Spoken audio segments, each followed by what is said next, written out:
A devastating loss. He immediately responded to that plea for help. A fallen officer killed after wearing the badge for 14 years. He saved her life by giving his own.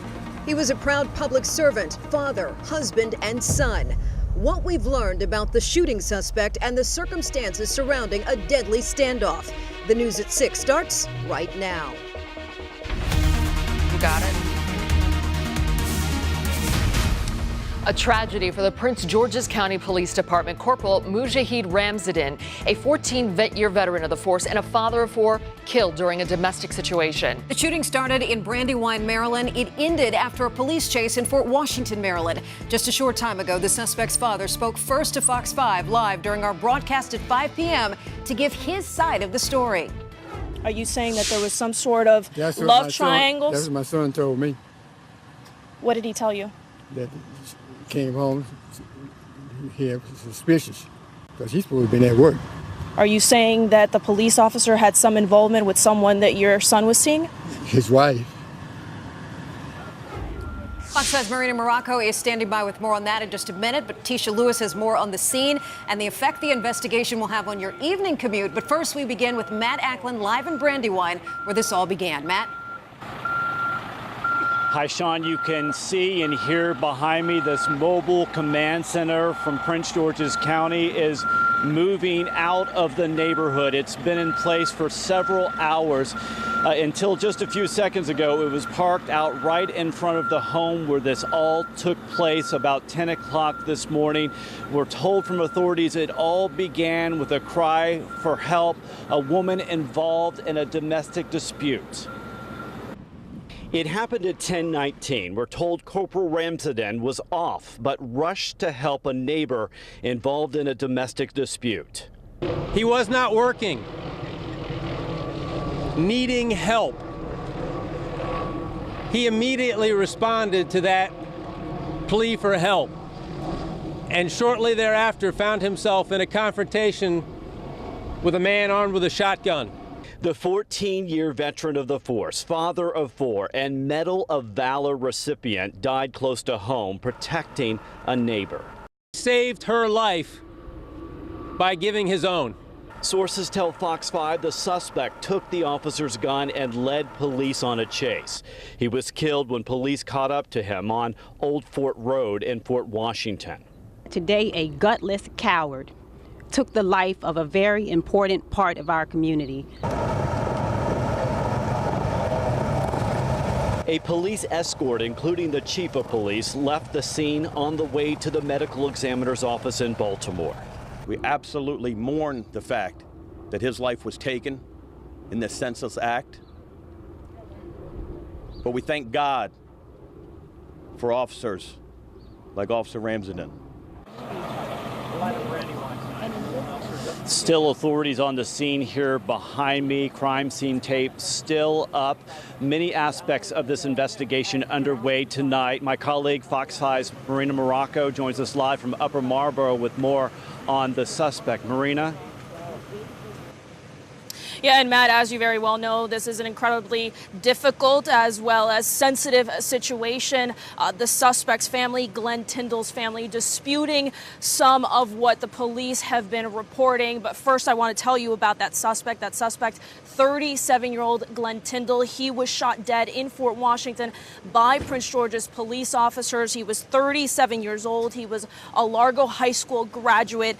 He grew up here in Upper Marlboro. He knew this community, and he had at least 3 open warrants for assault. He had several protective orders that had been granted and a few that had also been denied, and he had domestic abuse in his criminal past. Now, today, the family is disputing how this all happened. Police say officially that this officer was called to by a neighbor who was involved in some sort of domestic dispute. That neighbor ran over to the officer's house, who lived in that very neighborhood, as Glenn Tyndall knocked on that door and called for that officer. That officer then went, did his job even off duty to protect and serve, and arrived at Glenn Tyndall's house, where he was met by gunfire and where he died. However, the family disputing how this all played out. They believe that Glenn Tyndall's wife wife was having some sort of relationship with this police officer, and in previous occasions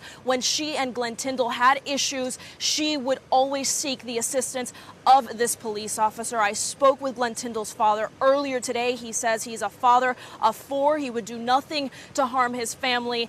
This is what he told me earlier tonight. When was the last time you spoke with him? What did he say to you? I saw him about 2 weeks. I ain't seen Glenn about 2 weeks. Because I was down in Virginia hunting.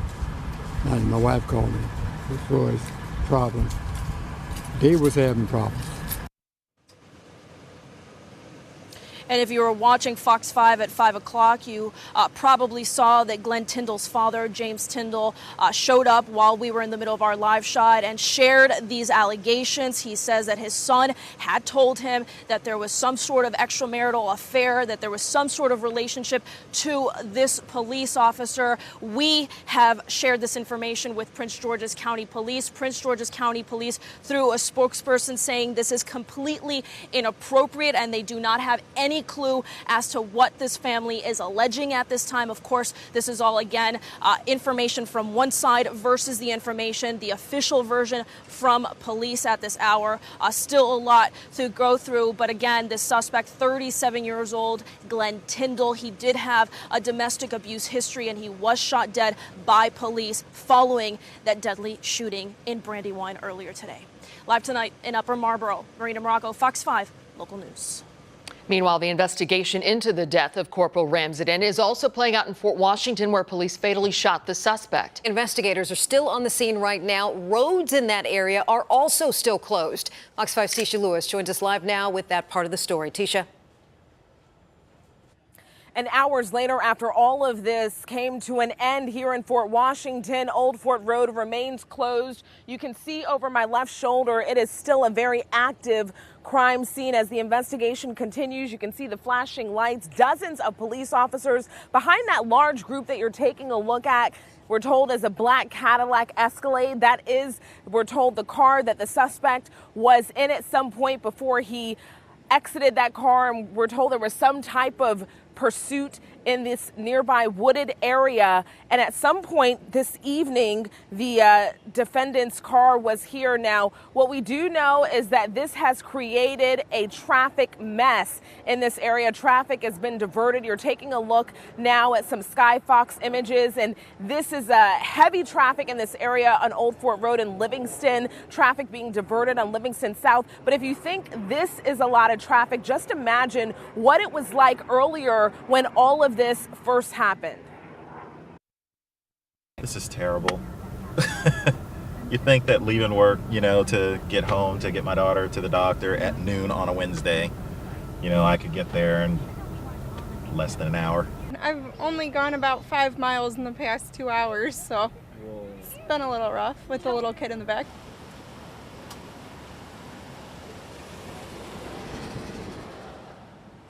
All right, Old Fort Road and Livingston Road remain closed again hours after the shooting, and there's still no indication on when they'll reopen. This could continue through the evening. Now, this area is still cordoned off, and several dozen police officers remain on scene. This is the area near Old Fort Road and Indian Head Highway. Again, traffic is being diverted southbound on Livingston. Commuters are concerned about how to navigate through all this gridlock. Many people getting off of work, many people going to pick up children, getting caught in this traffic standstill. Again, many sat in traffic for hours on end, checking in with family and friends, and also checking social media to see what transpired. It is completely a mess. And when you go down 210, there's only one way you can go, especially if you live down that way. So it's a mess. I read what happened, but it's a mess. Extreme mess. There's no other way to go. All right, Route 210 at Palmer Road remains closed in both directions. Police are urging people to avoid this area if you can at all possible, because again, the road closures remain. You can see on Skyfox the heavy traffic as investigators continue to investigate. This is where the scene ended. It's about 10 miles from where this all started. Back to you. And stay with Fox 5 on the air and online for continuing coverage of the death of Corporal Mujahid Ramsden. You can also get breaking updates on the Fox 5 mobile app. Tonight, 2 St. Mary's County students are under arrest accused of planning an attack at a high school. Fox 5's Corey Coffin is live in Leonardtown tonight. Corey, this is disturbing. It's amazing to hear how many of these tips keep coming in that authorities are now thwarting because people are taking these issues much more seriously. We spoke to some students out here at Leonardtown High School this evening, and they said just after this latest school shooting in Florida, they leave nothing to chance. So this all came through a student tip. St. Mary's County Sheriff's Office tell us the 15 and 16-year-old attend Leonardtown High here, and on the bus ride home, February 15th, they were talking about the recent school shooting in Florida and bragging about bringing guns to school themselves, saying they were too smart to get caught. Now, what you see on your screen would be guns that were found in one of the homes. Concerned students told parents who told authorities, and upon investigation, deputies found one of the students had access to dozens of firearms and other weaponry. We're talking semi-automatics, other high-powered rifles, shotguns, and handguns, as well as hundreds of rounds of ammunition. Our school resource officers are very aware of their students and their schools, and they monitor social media daily. They also get a lot of information from the students in our schools because they're keenly interested in their safety in their schools. It's not just the parents, it's also the students that are keenly interested in the safety and security of their schools. We're begging you to say something. Your information could make the difference. It could absolutely stop a crime of mass violence at a school or any other place where people are gathered. It's critically important. Now, the 2 students have been charged with threat of mass violence, and one adult, 39-year-old David Fairfax, is also charged with reckless endangerment and access to a firearm by a minor. And that's because authorities say that these guns that we have right here up on this packet given today, were Fairfax's guns. They say that he had some sort of business involving those firearms and that he had originally told authorities that they were properly put away and that the teen did not have access to them. But when authorities investigated, they found in the home that they did have access openly to those firearms. And in fact, allegedly one gun was in that teen's room, in the bedroom that he stayed in. Live in Leonardtown tonight, Corey Coffin, Fox 5 Local News. A year and a half after the deadly police-involved shooting of Terrence Sterling, the district has settled the family's wrongful death lawsuit. The city agreed to pay the Sterlings $3.5 million. The settlement comes just weeks after the police department ruled the shooting unjustified. Sterling was unarmed when he was shot and killed by D.C. police officer Brian Traynor back in 2016. Earlier today, our Paul Wagner had an exclusive interview with Sterling's family. His father said he feels justice was not served. To me, that leaves an open wound, and it is a bridge that I think they need to go back and look at this case. The U.S. attorneys made what I believe was a subjective decision based on what they felt they could not do and not on the basis of what the evidence showed. And that made me very angry. Officer Brian Traynor still fighting to keep his job. He will go before an internal trial board on April 11th. Well, tragedy on the tracks. New details tonight about the Amtrak train full of GOP lawmakers that slammed into a trash truck.